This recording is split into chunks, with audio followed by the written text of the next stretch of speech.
I used to have all those default positions that people have. Big oil companies are evil.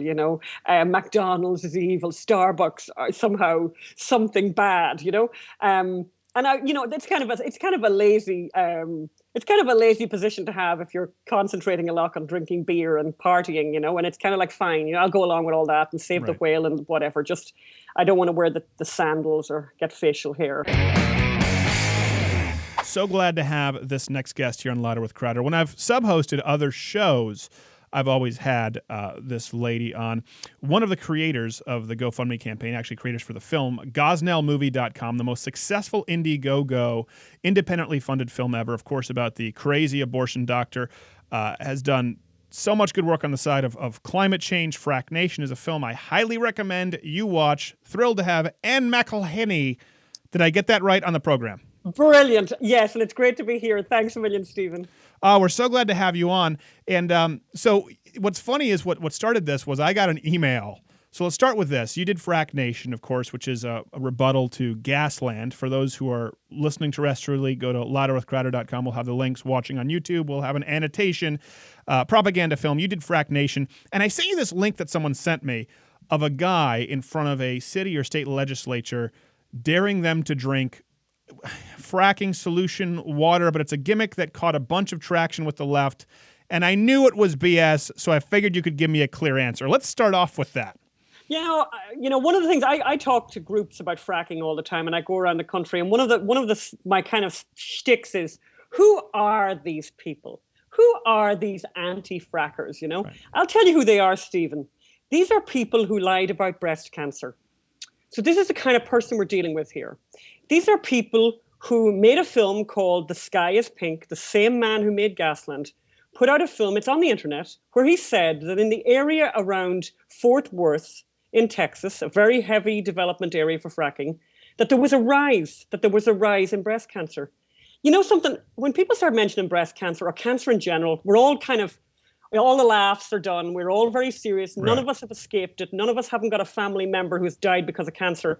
And guess who these people are? That guy, you know who he's part of? He's part of people who lied about that. And it's not an opinion. This is the Texas Cancer Registry said it's nonsense. There is no evidence of that. There is no spike in breast cancer in the Fort Worth area. And this is who these people are. This is what they do. And I mean, we make a bit of a laugh about it because every day they accuse fracking of doing something else. I've got eczema. My husband doesn't fancy me. The donkey died. The donkey didn't die. I wish the donkey would die. I've got a funny itch. I've got a funny this. But then they're kind of serious about it. And they say things like cancer. These are liars. These are bad people. Here's the truth. Fracking's a miracle. Isn't it just extraordinary? What do we need? We really need energy. And the absence of it is death. And guess what? We're not doing death, Stephen. We're not wanting death. Who wants that? In places where they live an organic lifestyle and have no energy, people live to be 40 if they're lucky. So, my father died at 95. I think energy is a great thing, and we want more of it and reliable energy. Solar panels are great. Wind, great. I'm all in favor of all of it. It just doesn't work right now. So in the meantime, when we've got our children in hospitals, we want reliable energy, and we're going to get that from oil and gas. It's simple as that. And coal, by the way. Sure. So I'm all for that. But I wish the people who are against fracking would just be honest, just tell the truth. And it's really disturbing to find that they would lie about something like breast cancer. Real quick. You have been paid by big oil, correct? Yeah. All the people who paid me, you can find them. You can look at them and find their names. We did a crowdfunding campaign for Frack Nation. We got more than $250,000, I think, from about 3,000 people, and all their names are there. So you can look them all up. Ordinary people from around the country and around the world, 26 countries, I think it is, that contributed. Regular folk, that's who made the film, and we're so grateful to them for doing that. And it's an incredible film, by the way. I mean, it's one of those films where, with shows and promos, and your husband is such a sweet guy, I was like, oh, yeah. And I had seen it at all the CPACs, but not the full thing. And then when I finally sat down and watched the whole film, I called him right away. I said, Philip, you have to tell me how I can help with it. This is unreal. My wife watched it all the way through, and she usually gets bored to tears with these things. It's one of those deals where you guys don't just do the sting. We got you, you look stupid. You actually educate the audience and really get to the bottom of the issue with fracking, which is jobs, saving lives, basically a death sentence for people in third world countries. Now, your transition was interesting. A lot of people don't know this. You weren't always this way. Tell our listeners who might not know how you came to be on this path. I like to say to people, I used to be a liberal, but I'm okay now. So I used to have all those default positions that people have. Big oil companies are evil. McDonald's is evil. Starbucks are somehow something bad. And it's kind of a lazy. It's kind of a lazy position to have if you're concentrating a lot on drinking beer and partying, and it's kind of like, fine, I'll go along with all that and save the whale and whatever. Just, I don't want to wear the sandals or get facial hair.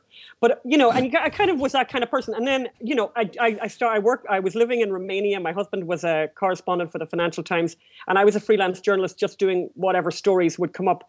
And a story came up about a gold mine in Transylvania, which actually exists. And yes, Dracula did live there for a time.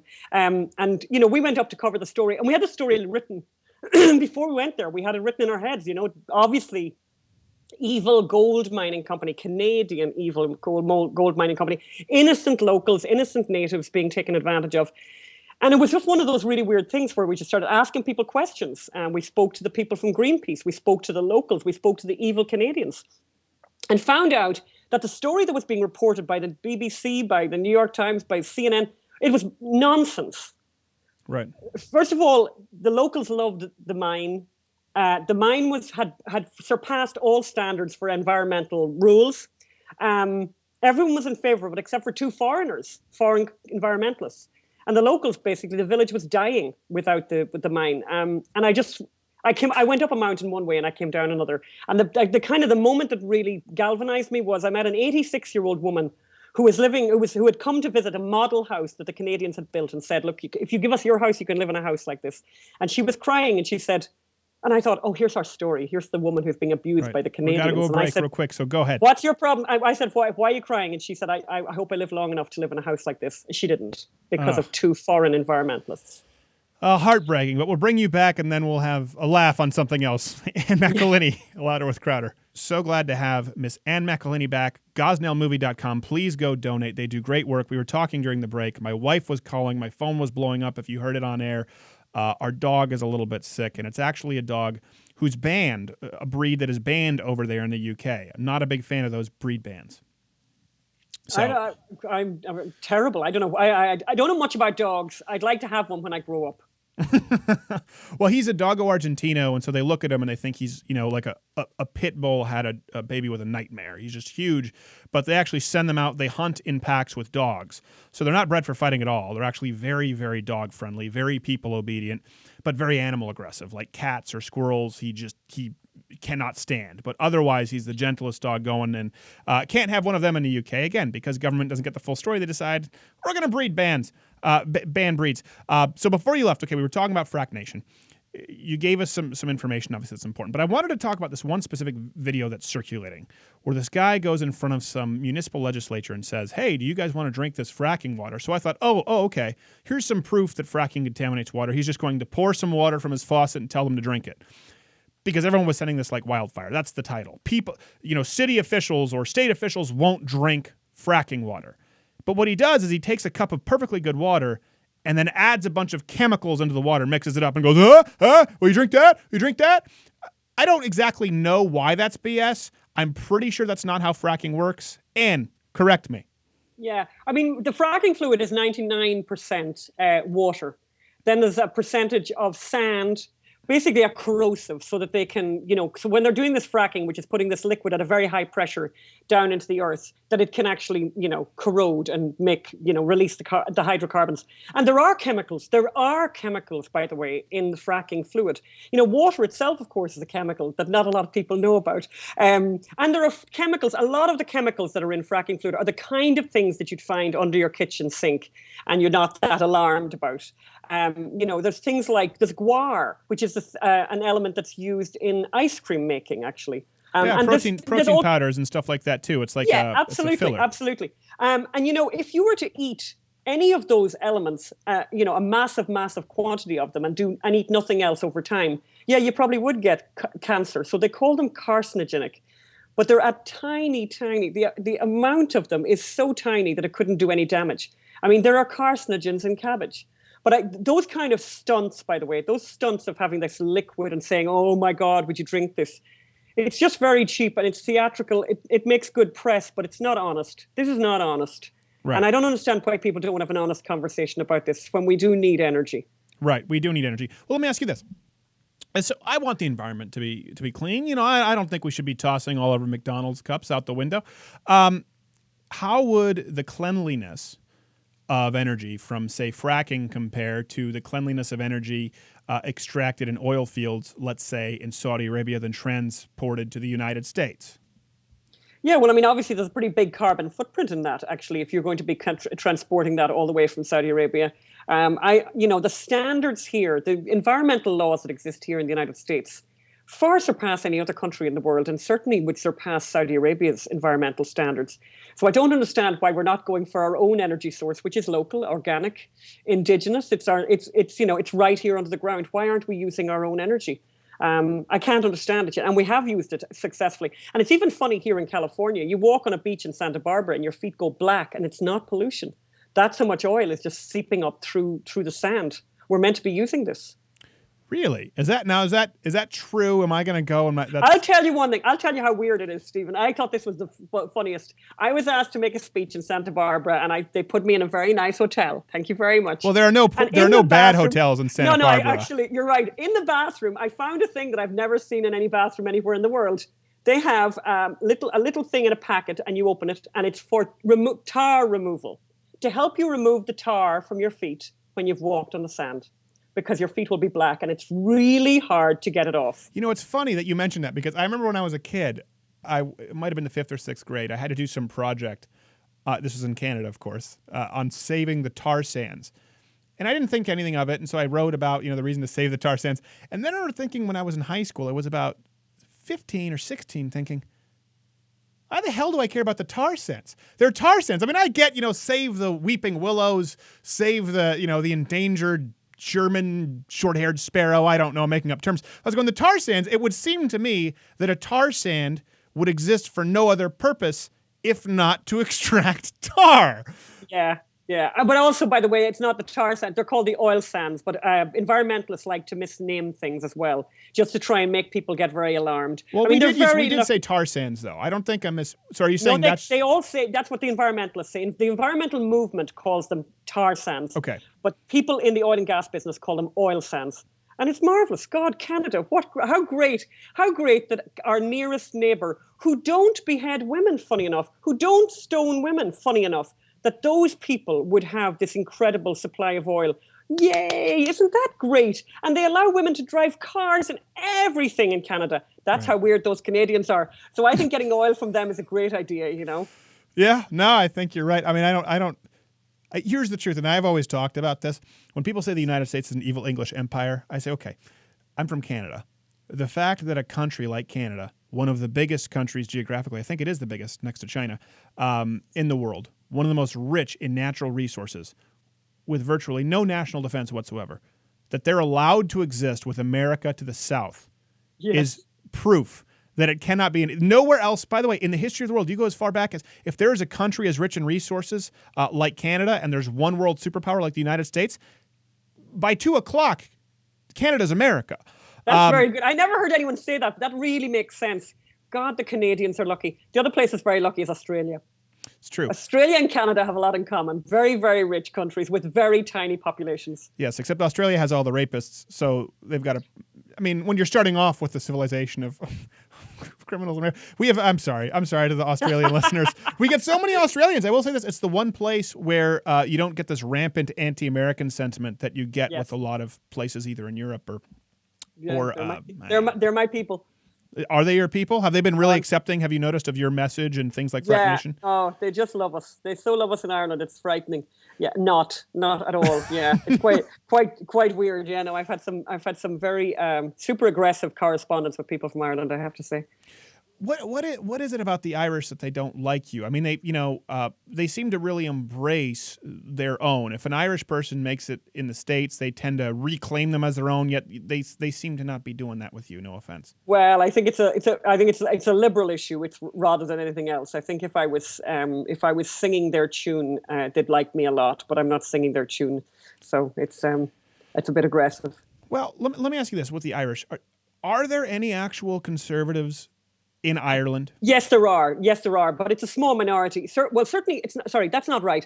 There obviously are lots of conservatives in Ireland, but they're not represented at all in the media. And the media is predominantly, like more than predominantly, liberal. So people don't even get to hear another story. They just get a very biased version of the news. Right. Well, and it's very restricted. It's very restricted what they get access to. It makes me realize like how incredible talk radio is here, how amazing that is, that people have these options, and the fact that Fox News exists here. You know, it's quite amazing because otherwise people are stuck with this version of the world of ABC, NBC, CBS, and whatever they say just goes, and that's the only thing that anyone ever hears about. But the internet has done something very wonderful about that. That's absolutely true. Well, hey, if we were still back in those days, people would believe that Brian Williams was shot down in a helicopter. So. Oh, I just love Brian Williams. I'm so happy about Brian Williams. I love the idea that somebody called Super Mexican, who I gave a shout out to the other day, like Super Mexican really brought down Brian Williams. And Brian Williams, the beautiful irony of this is that Brian Williams was very disparaging of people like Super Mexican, who he described as Vinny in a bathrobe, in a sad bathrobe, in an apartment in the Bronx. And he had this whole thing about people, these awful people on Twitter and on social media. Yeah, guess what, Brian Williams? Those people in their bathrobes took away your $10 million a year job because they did a better job of investigating journalism than you could do or than anyone else could do. That's a really good point. And do you feel like it's the same thing, I guess, sort of in reverse with the environmentalism, where if someone comes out and says what you say, it's as opposed to Vinny in the bathrobe, it's, well, this person is someone who clearly works for Big Pharma, Big Oil, or they're part of the Monsanto crew.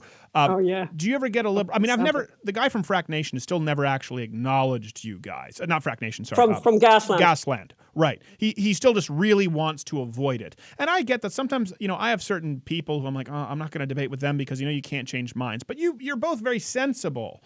Has he tried to do that with you and say that you're paid off by somebody? Or what's the dynamic there? Well, I think, I think that's that. If you've got nothing else to say, then that's a good one. Throw that one at people and see if it'll stick. He certainly has tried. I think he has said that, but at this stage, I'm weary with it. I'm weary with these people who live these lives fueled by oil and gas and then denounce oil and gas. He flies around the world. This guy. He makes a big deal about how many countries he travels to. Doesn't he wear big plastic hipster glasses? Petroleum, totally. Yeah. 100%. I know. You take away petroleum from that guy and he'd be left naked with a little leaf on his front, which, we're not even going there, Stephen. No, I think you'd be looking at more of an acorn. I think at that point, when you've ceased to act like a man for so long that your nether regions just shrivel up and die. I want to get to something here before we go to the break, and we have to have you on for a third segment, but you said something that stuck with me, and I've tweeted it out. And I'm not an Oprah soundbite person, but you crystallized something perfectly, and you may not even have remembered it. It was at some college. It wasn't even like a giant crowd. It was something that most people would miss, and some girl was critiquing you. Temple in Philadelphia. Okay, there you go. And she mentioned, the scientific consensus, and you said something that was brilliant, that science is not governed by consensus. How about you say it? We've got 1.5 minutes for you to say this. Yeah, I mean, a lot of the people on the climate alarmist side say things like, it's all settled, it's all done, the science is settled, everyone agrees. 97% of scientists agree. I said, science has never worked like that. It's never worked by committee. The boiling point of water is not a committee decision. You and I can't get 12 guys together in a room and make an agreement about and say things, that's going to be how gravity works from now on. It doesn't work like that. So this idea that a great number of people agreeing on something will affect what the truth is in science, it's utter nonsense. It's not a democracy. Science is not a democracy. Truth is not a democracy. One person saying that the earth is not flat was the right guy. The consensus was that the earth was flat. These global warming people are actually aligning themselves with flat earthers by saying that a crowd agrees. I think it's an extraordinary thing. It's not how science advances. And any scientist who speaks about a crowd, he's not a scientist at all. Jeez. Mic drop. You don't even have a microphone. You can't drop your headphones because then you couldn't hear me. Yeah. But it's true. I mean, it's just an incredible thing to do. And I remember, that amazing writer, the guy who wrote for ER, that beautiful doctor who died of cancer, whose name I won't remember. He said, and then the Gasland guy lied about it. Consensus is the last refuge of scoundrels.